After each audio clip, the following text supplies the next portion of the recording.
Welcome to Guhan genuine products. நம்ம இந்த வீடியோவில் பஞ்சகவ்ய விளக்கு எதனால் செய்யப்படுகிறது என்பதை பற்றி பார்ப்போம்.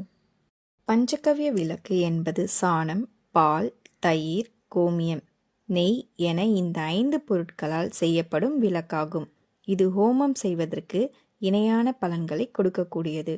இதிலிருந்து வரும் புகை ஹோமத்திலிருந்து வரும் வாசத்திற்கு நிகரானதாக இருக்கும். பஞ்ச என்றால் 5 என்று பொருள். கவ்யம் என்றால் பசுவிடம் இருந்து என பொருள். பசுவிடமிருந்து பெறப்படும் 5 பொருட்கள் என்பதை தான் பஞ்சகவ்யம் என்று கூறுகிறோம். பசும்பாலில் சந்திரனும், பசுந்தயிரில் வாயு பகவானும், கோமியத்தில் வருண பகவானும், பசுஞ்சாணத்தில் அக்னி தேவனும், பசு நெய்யில் சூரிய பகவானும் வாசம் செய்வதாக ஐதீகம். அதனால் இந்துக்களின் பல்வேறு சடங்குகளிலும் பூஜைகளிலும் ஆலயங்களிலும் இதற்கென தனித்துவமான இடம் இருக்கிறது. இது விவசாய உரமாகவும் பயன்படுகிறது என்பது குறிப்பிடத்தக்கது. பசுவிலிருந்து பெறப்படும் இந்த 5 மூலப்பொருட்களும் ஒன்று கலக்கும் பொழுது அது தெய்வீக தன்மையை அடைகிறது.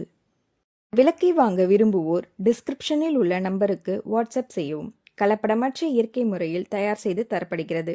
தேங்க்ஸ் ஃபார் வாட்சிங். Please subscribe to my channel. Like பண்ணுங்க, ஷேர் பண்ணுங்க. மேலும் விவரங்களுக்கு கமெண்ட் பண்ணுங்க. உங்களின் கேள்விகளுக்கு உடனுக்குடன் பதிலளிக்கப்படும். Take care. பாய்.